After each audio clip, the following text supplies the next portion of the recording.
बिस्मिल्लाहिर्रहमानिर्रहीम। Maths pan में खुशामदीद। आज के लेक्चर में हम system of linear equations in two variables, दो वेरिएबल्स में हम सिस्टम ऑफ लीनियर इक्वेशन उनके सोल्यूशन को डिस्कस करेंगे कि हमारे पास अगर दो इक्वेशंस हों और दो ही अननोन वेरिएबल्स हों तो उसका सोल्यूशन जो आएगा वो किस तरह का हो सकता है। तो हमारे पास जो पॉसिबिलिटीज़ आएंगी वो ये होंगी कि हमारे पास या तो एग्जैक्टली एक सोल्यूशन मिले यानी एग्जैक्टली वन सोल्यूशन हो, सेकंड में हमारी पॉसिबिलिटी है कि कोई भी सोल्यूशन एग्जिस्ट ना करे, और थर्ड पॉसिबिलिटी है कि इन्फिनिट मैनी सॉल्यूशंस एग्जिस्ट करें। तो स्टार्ट करते हैं। Consider a system of two non degenerate linear equations. अब हमारे पास जो इक्वेशंस हैं वो नॉन डीजेनरेट है। डीजेनरेट इक्वेशंस का हमें पता है ऐसी इक्वेशंस जिनके अंदर वेरिएबल्स के साथ जो कोएफिशिएंट्स हैं वो सारे के सारे ज़ीरो हों, उनको बोलते हैं हम डीजेनरेट इक्वेशंस। तो यहाँ पे हम कंसीडर कर रहे हैं नॉन डीजेनरेट इक्वेशंस, यानी इक्वेशन के अंदर जितने भी कोएफिशिएंट्स होंगे वेरिएबल्स के वो सारे के सारे एट अ टाइम ज़ीरो नहीं होंगे, उनमें एटलीस्ट एक ऐसा होगा जो नॉन ज़ीरो होगा। तो हमारे पास नॉन डीजेनरेट लीनियर इक्वेशंस हैं। टू अननोन में अननोन है हमारे पास x और y, which can be put in the standard form, और उनको स्टैंडर्ड फॉर्म में हम यूँ लिखते हैं उनकी general representation. a1x plus b1y is equal to c1 and a2x plus b2y is equal to c2। For example जैसे हम लिखते हैं 2x प्लस 3y इक्वल्स 11। तो ये इनकी स्टैंडर्ड फॉर्म है। तो ये हमने दो इक्वेशन लिख ली हैं। अब चूँकि हमारा जो सिस्टम है वो नॉन डिजेनरेट है तो जो कोएफिशिएंट्स आएंगे a1 और b1 वो एट अ टाइम दोनों इकट्ठे ज़ीरो नहीं होंगे। इसी तरह जो हमारे कोएफिशिएंट्स होंगे a2 और b2 वो भी साइमल्टेनियसली ज़ीरो नहीं होंगे। अगर a2 ज़ीरो है तो b2 नेसेसरीली नॉन ज़ीरो होगा and vice versa. Because the equations are non degenerate so a1 and a2 are not both zero, दोनों एट अ टाइम ज़ीरो नहीं होंगे, and a2 and b2 are not both zero, और ये भी at a time दोनों zero नहीं होंगे। अब हम बात करते हैं इनके सोल्यूशन की तरफ। The general solution of the system, इस सिस्टम का जो जनरल सोल्यूशन है belongs to one of the three types as indicated in figure. वो तीन तरह की हो सकता है जिस तरह की ये फिगर में कि या तो हमारे पास जो दो इक्वेशंस हैं वो किसी एक कॉमन पॉइंट के ऊपर एक दूसरे को कट करें। दूसरी पॉसिबिलिटी ये है कि वो दोनों लाइनें पैरेलल हो यानी उनकी स्लोप सेम हो, लेकिन वो उनके जो इंटरसेप्ट हैं वाई इंटरसेप्ट हैं वो डिफरेंट है। और तीसरी पॉसिबिलिटी ये है कि दोनों लाइनें वो एक दूसरे के ऊपर ओवरलैपिंग हो। तो जो हमारा पहला केस है वो ये है the system has exactly one solution, कि जो हमारा सिस्टम है उसका एग्जैक्टली एक सोल्यूशन एग्जिस्ट करता हो। Here the two lines intersect in one point। तो एग्जैक्टली वन सोल्यूशन कब आएगा? अब सोल्यूशन हम किस पॉइंट को कहते हैं? ये दो लाइनें और ये दोनों लाइनें जिस पॉइंट पे एक दूसरे को कट करती हैं उस पॉइंट को हम बोलते हैं कि वो सोल्यूशन है। और ये जो पॉइंट होगा ये पॉइंट दोनों लाइनों को सेटिस्फाई भी करेगा। तो इस केस में जो हमारे पास जो सोल्यूशन आएगा वो यूनिक आएगा, यानी पॉइंट ऑफ इंटरसेक्शन जो आएगा वो एक ही आएगा। Here the two lines intersect in one point. This occurs when the lines have distinct slopes। अब ये कब आएगा? जब लाइनों की दोनों लाइनें उनकी जो स्लोप है वो डिस्टिंक्ट है। स्लोप या इसको हम कह सकते हैं कि tangent parallel to x axis, tangent भी इसको हम बोल सकते हैं, डेरिवेटिव भी इसको बोल सकते हैं। तो दोनों लाइनें जिनका स्लोप या टेंजेंट वो डिफरेंट होंगी तो वो एक दूसरे को एक ही पॉइंट पे कट करेंगे। और दूसरे लफ्ज़ों में हम ये भी कह सकते हैं when the coefficients of x and y are not proportional. जब x और y इन दोनों के जो कोएफिशिएंट्स आएंगे वो अगर नॉन प्रोपोर्शनल आएंगे तो उस केस में जो हमारे पास आंसर आएगा यानी a1 और a2 और b1 और b2 ये कोएफिशिएंट्स हैं x और y के। अगर ये प्रोपोर्शनल नहीं आते यानी ये दोनों एक दूसरे का कांस्टेंट मल्टीपल नहीं आते, या ये कंडीशन भी हम कह सकते हैं कि क्रॉस मल्टीप्लाई करें तो हमारे पास ये कंडीशन आती है। तो अगर a1 b2 minus a2 b1 ये नॉन ज़ीरो आता है तब हमारे पास जो सिस्टम का जो आंसर आता है, ये सोल्यूशन आता है, वो एग्जैक्टली वन सोल्यूशन होता है। डायग्राम से अगर हम इसको देखें तो ये हमारे पास दो लाइंस हैं, एक ये लाइन है और एक ये लाइन है, एक L1 लाइन है और एक L2 लाइन है। दोनों लाइनों की स्लोप डिफरेंट है, यानी दोनों लाइनें एक्स एक्सिस के साथ जो एंगल बना रही हैं वो डिफरेंट एंगल बना रही हैं। तो जिस पॉइंट पे वो कट करेंगी वो पॉइंट हमारे पास यूनिक पॉइंट आएगा। तो ये पहला केस था जब लाइनों की स्लोप डिफरेंट हो, या हम ये भी कह सकते हैं कि जो एक्स एंड वाई के जो कोएफिशिएंट्स हैं अगर वो प्रोपोर्शनल नहीं है तब उस केस में जो हमारे पास सोल्यूशन आएगा वो यूनिक आएगा। दूसरा पॉइंट हमारा ये, the system has no solution, कि जो भी हमारे पास सिस्टम है उसका कोई भी सोल्यूशन एग्जिस्ट ना करे। Here the two lines are parallel, जब भी दो लाइनें पैरेलल होंगी तो हमारे पास सिस्टम का सोल्यूशन एग्जिस्ट नहीं करेगा। अब इसमें पैरेलल के साथ ये भी होना चाहिए कि दो लाइनें पैरेलल हैं लेकिन उनके जो वाई इंटरसेप्ट्स हैं वो डिफरेंट हैं।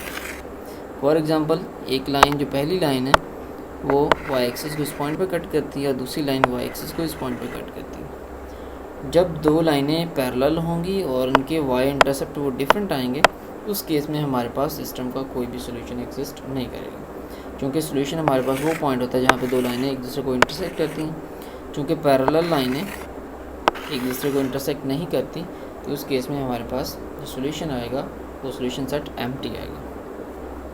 This occurs when the lines have the same slopes but different y intercepts, कि लाइनों की स्लोप तो सेम है, यानी एक्स एक्सिस के साथ जो एंगल बन रहा है वो तो सेम है या टेंजेंट सेम है, लेकिन उनके जो वाई इंटरसेप्ट्स हैं वो दोनों के डिफरेंट आ रहे हैं। और दूसरे लफ्ज़ों में हम ये भी कह सकते हैं कि जब A1 A2 और B1 B2 इन दोनों की रेशो सेम आएगी, यानी कि जो कोएफिशिएंट्स होंगे वो प्रोपोर्शनल होंगे, लेकिन इनके जो वाई इंटरसेप्ट्स हैं यानी जिस पॉइंट पे वाई एक्सिस को कट करते हैं वो डिफरेंट आने चाहिए।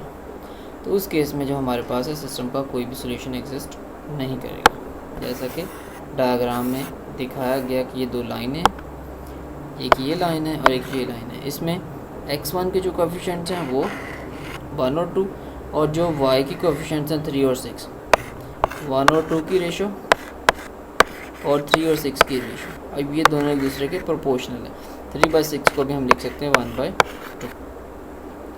तो दोनों की स्लोप सेम है, लेकिन ये जो c हैं यानी राइट हैंड साइड पे जो कांस्टेंट्स हैं ये डिफरेंट है। तो इससे क्या होगा, जो हमारे पास y इंटरसेप्ट आएंगे वो डिफरेंट आएंगे। तो लाइनें पैरेलल है लेकिन y इंटरसेप्ट डिफरेंट है, तो ये किसी भी पॉइंट पे एक दूसरे के जाके कट नहीं करेंगी। तो इस केस में हमारे पास कोई भी सोल्यूशन एग्जिस्ट नहीं करेगी। अब तीसरा केस है हमारे पास जिसमें दो लाइनें और उनके इन्फिनिट मैनी सॉल्यूशंस। तो थर्ड केस है the system has an infinite number of solution, कि उस सिस्टम के हमारे पास इन्फिनिट मैनी सॉल्यूशंस एग्जिस्ट करें। अब वो कब एग्जिस्ट करेंगे, here the two lines coincides, जब दो लाइनें, ये एक लाइन है और उसी के ऊपर ही दूसरी लाइन कोइंसाइड करती है, तब उस केस में जो हमारे पास सॉल्यूशंस आएंगे वो इन्फिनिट मैनी सॉल्यूशंस आएंगे। इन तमाम के तमाम पॉइंट्स जो एक लाइन के ऊपर हैं वो तमाम पॉइंट्स दूसरी लाइन के ऊपर भी लाई करेंगे तो वो दोनों लाइंस की इक्वेशन को सेटिस्फाई करेंगे, तो वो तमाम के तमाम पॉइंट्स उन सिस्टम का सॉल्यूशन होंगे। This occurs when the lines have the same slopes and same y intercepts, कि लाइंस की स्लोप भी सेम आ जाए और उनके वाई इंटरसेप्ट भी सेम आए। स्लोप सेम कब आएगी, जब उनके कोएफिशिएंट्स एक्स के कोएफिशिएंट्स और वाई के कोएफिशिएंट्स प्रोपोर्शनल हो। और वाई इंटरसेप्ट सेम कब आएंगे, जब उनके कोएफिशिएंट्स एक्स वाई के कोएफिशिएंट्स वो प्रोपोर्शनल भी हों और जो राइट हैंड साइड पे कांस्टेंट्स हैं उनके साथ वो भी प्रोपोर्शनल हो या वो इक्वल आ जाएंगे। When the coefficients and the constants are proportional, जब कोएफिशिएंट्स और कांस्टेंट्स ये प्रोपोर्शनल हो, ये कोएफिशिएंट्स हैं और ये C1 C2 हैं ये कांस्टेंट्स हैं, अगर ये सारे प्रोपोर्शनल हो जाएं तब उस केस में जो हमारे पास सॉल्यूशन आएंगे वो इन्फिनिट मैनी सॉल्यूशंस आएंगे। जैसा कि ये हमारे पास डायग्राम में C, इसमें जो एक L1 लाइन है ये ऊपर वाली x + 2y = 4 और एक L2 लाइन है वो जो कि 2x + 4y = 8 है। अब इसमें जो x के कोएफिशिएंट्स हैं, जो y के कोएफिशिएंट्स हैं और जो कांस्टेंट्स हैं ये आपस में प्रोपोर्शनल हैं।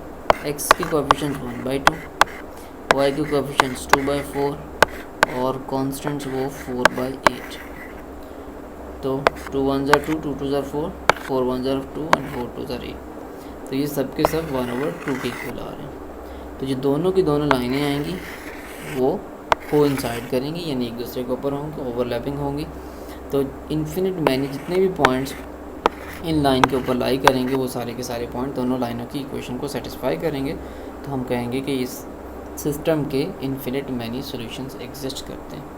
तो यहाँ तक हमने 3 केसेस को डिस्कस किया। पहला केस था जब x और y के जो कोएफिशिएंट्स हैं वो प्रोपोर्शनल नहीं आए, तो उस केस में क्या होगा, जो स्लोप आएगी वो डिफरेंट आएगी दोनों की, तो लाइनें एक ही पॉइंट पे एक दूसरे को कट करेगी, तो यूनिक सॉल्यूशन होगा। दूसरा केस हमने डिस्कस किया जब x और y के कोएफिशिएंट सेम हो लेकिन वो प्रोपोर्शनल ना हो, x और y के जो कोएफिशिएंट है वो प्रोपोर्शनल हो लेकिन वो प्रोपोर्शनल ना हो कांस्टेंट्स के साथ। तो उस केस में क्या होगा, जो y इंटरसेप्ट आएंगे वो डिफरेंट आएंगे दोनों के, और जो लाइनें आएंगी वो दोनों पैरेलल आएंगी, तो वो कहीं पे भी एक दूसरे को जाके कट नहीं करेंगे, तो इसका कोई भी सिस्टम का सॉल्यूशन एग्जिस्ट नहीं करेगा। तीसरा केस हमने देखा जब x की और y के जो कोएफिशिएंट्स हैं वो प्रोपोर्शनल हो और जो साथ कांस्टेंट्स हैं वो भी प्रोपोर्शनल हो x और y के कोएफिशिएंट्स के साथ। तो वो ये वाला केस था 1/2, 2/4 एंड 4/8। इस केस में क्या होगा, जो दोनों की दोनों लाइनें आएंगी वो कोइंसाइड करेंगी, एक दूसरे के ऊपर होंगी, तो इन्फिनिट मैनी सॉल्यूशंस एग्जिस्ट करेंगे। लास्ट में हमारे पास एक रिमार्क है, the following expression and it's value is called determinant of order 2। अब ये हमारे पास क्या थे, दोनों लाइंस के कोएफिशिएंट्स हैं, ax1 plus by1 is equal to c1।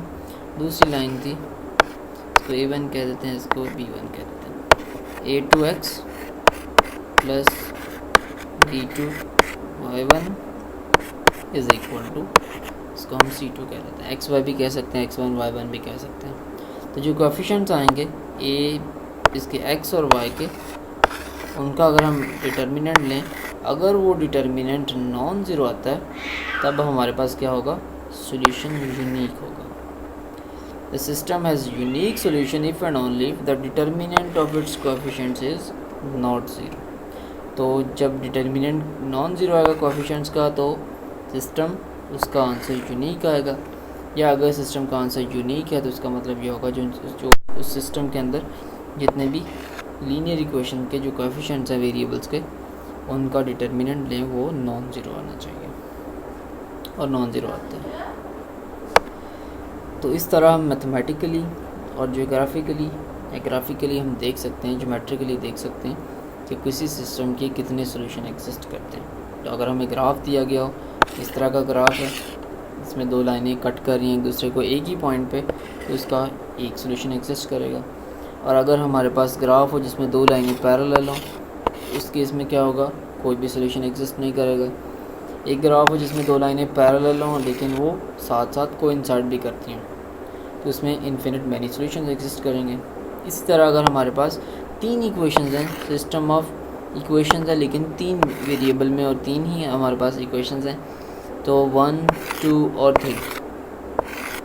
तो पहला केस हमारे पास ये हो सकता है कि जो तीनों की तीनों हैं लाइंस वो एक दूसरे के पैरेलल आ जाएं, तब कोई सॉल्यूशन एग्जिस्ट नहीं करेगा। दूसरा ये केस हो सकता है कि दो लाइनें एक दूसरे के पैरेलल हों और तीसरी लाइन उसको इंटरसेक्ट कर रही हो। इस केस में क्या होगा, एक पॉइंट होगा जो इन दो इक्वेशंस को सेटिस्फाई करेगा और एक पॉइंट होगा जो इन दो इक्वेशंस को सेटिस्फाई करेगा। तीनों इक्वेशंस को एट अ टाइम वो पॉइंट सेटिस्फाई नहीं करेगा, तब इस केस में भी सॉल्यूशन एग्जिस्ट नहीं करेगा। अगर हमारे पास ये सिचुएशन आ जाए कि तीनों लाइनें एक ही पॉइंट में से पास कर रही हों, तब ये पॉइंट होगा इन तीनों लाइंस की इक्वेशन को सेटिस्फाई करेगा, तब हम कहेंगे कि इस सिस्टम का यूनिक सॉल्यूशन एग्जिस्ट करता है। और अगर हमारे पास तीनों ही लाइनें हों जो कोइंसाइड करती हों, तो उस केस में हमारे पास इन्फिनिट मैनी सॉल्यूशंस एग्जिस्ट करेंगे। यानी इसी कॉन्सेप्ट को हम फर्दर बढ़ा सकते हैं आगे। So if you like the video, thanks for watching, like the video and subscribe to my channel. Thanks for your support.